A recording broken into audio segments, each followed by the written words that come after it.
something that's been affecting all of us for the last 2 years, pretty much. It's a paper that's printed in the British Medical Journal, looking at Bifidobacterium in the gut and the severity of COVID.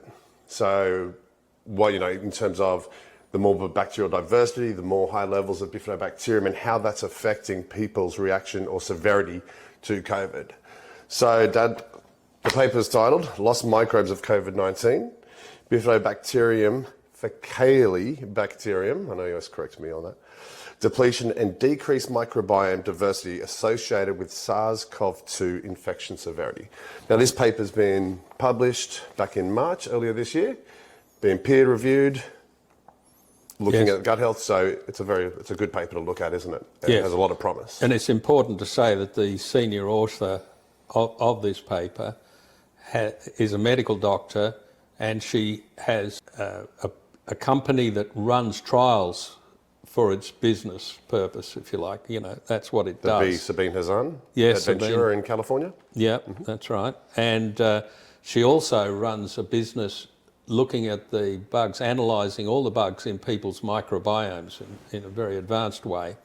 So this paper combines the expertise that she brings from both sides. So she's also an expert on fecal matter transplants. Poo transplants? Yeah. Poo transplants, in layman's terms, and is working closely with Professor Tom Barodi out here in Australia, so this work is extremely significant because she's the first doctor to identify the fact that COVID virus, the SARS-CoV-2 virus, is present in the gut of people. Because we swallow because I heard few immunologists talking about that not only do we breathe in the virus itself, but we swallow it as well, because it's in the mucous membranes and we're swallowing the mucus. Yep. And so she was the first to isolate it from feces. Yep. Okay. So she's got this whole area covered. And what she has to say in this paper is extremely interesting. Well, so the objective of the paper is the study objective was to compare gut microbiome diversity and composition in SARS-CoV-2 PCR positive patients whose symptoms range from asymptomatic to severe versus PCR negative exposed controls. Okay, let's put that into simple language and so that we can understand it. There are people, and that includes, I believe, someone like me, who spent 2 hours in a car with a guy sitting closer than you are, who 2 days later tested positive for COVID, and I didn't catch it. Yep. And so she took a whole lot of people like me, people who had been exposed in a family situation, for example, the close relatives that they're living with who had COVID, and didn't come down with it. Yep. And I've been exposed several times, close contacts, and never come down with it, for example. And then she looked at people who had severe COVID symptoms and also looked at milder symptoms, but the big difference showed up between the people like me, the controls, and people who had severe symptoms. And then she looked at their gut microbiology, she looked at their microbiomes, and she found the major difference was in the diversity of their gut. So in other words, people with less diversity were more likely to come down with severe COVID. But the other thing she noted was the absence of certain bacteria made the difference. And one of those major ones that we can do something about is the Bifidobacteria. Yep. So Bifidobacterium lactis being a probiotic. Yeah.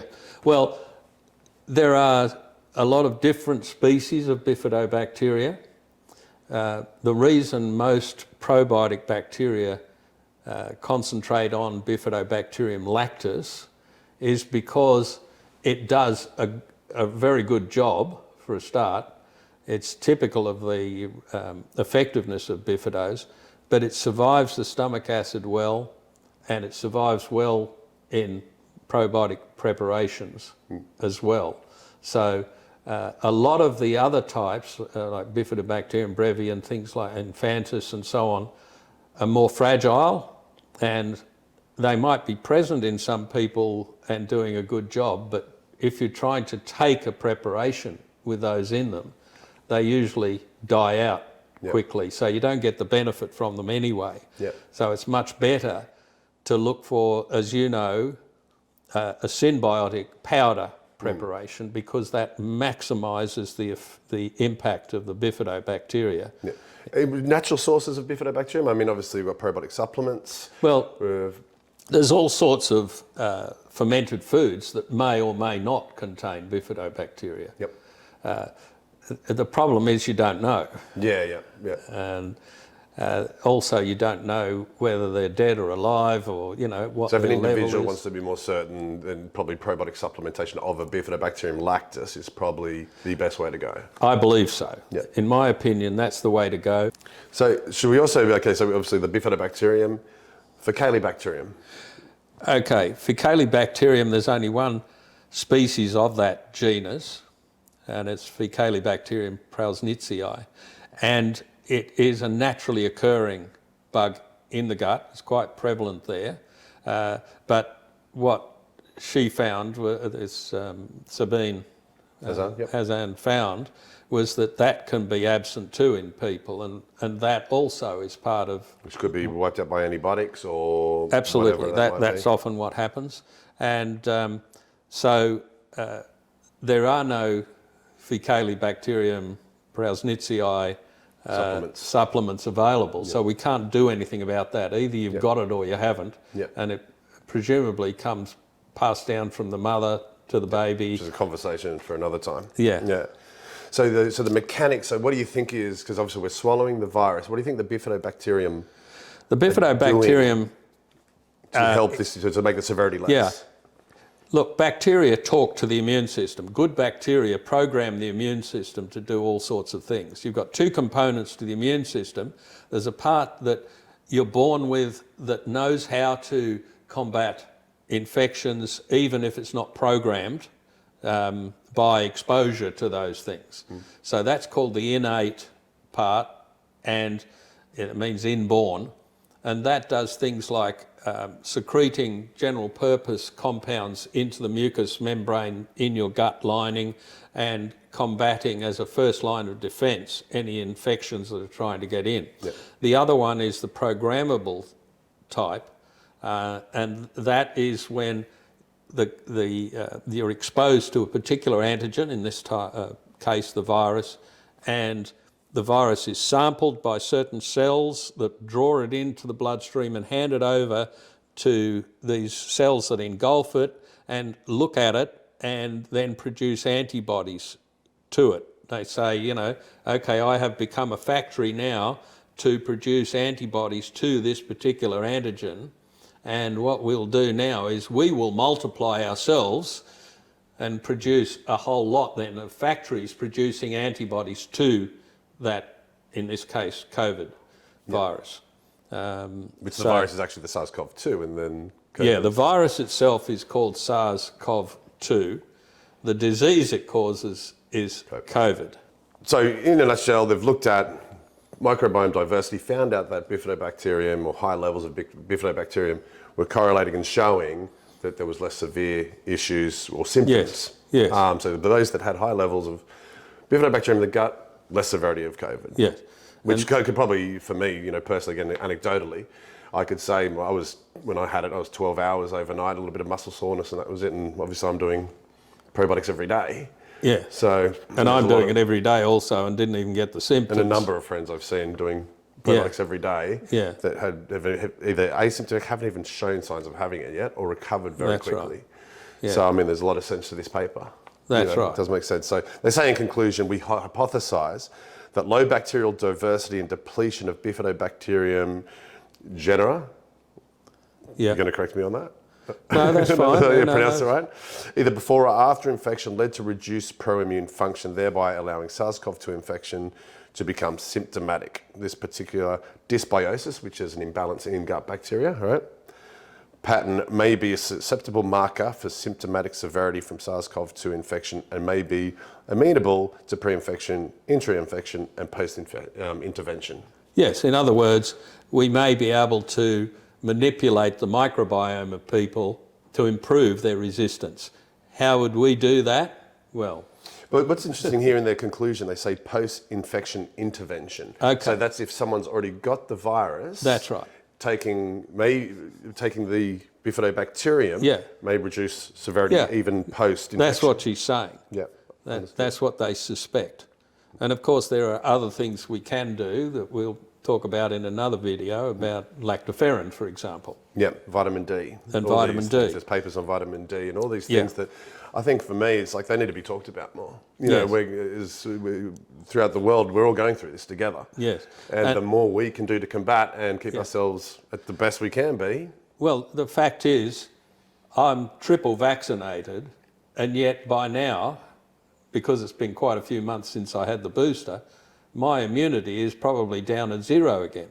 And the fact is that, as Professor Robert Clancy says, and he's got the Order of Australia for developing vaccines, right? Yeah. He is worried about the fact that the more vaccinations we have, the less time they last in terms of immunity. He also mentioned in an interview that he's super worried too about the boosters going forward, that they might be overriding the immune system plus getting the virus. And the immune system sort of got a lot going on, getting a lot thrown at it, so to speak. And he's assuming, he's very knowledgeable in this area. Yeah, he's speculating. Taking an educated guess that, maybe we've got to look at everything we can do to support our immune system. Exactly. And not overstress it, because the immune system might stop recognising certain viruses and SARS-CoV-2 itself. That's because now these days, more than ever, we've got to make up our own mind about how we proof ourselves and look after ourselves. And as we all are aware, there's been less emphasis on the sort of things we're talking about than on vaccinations.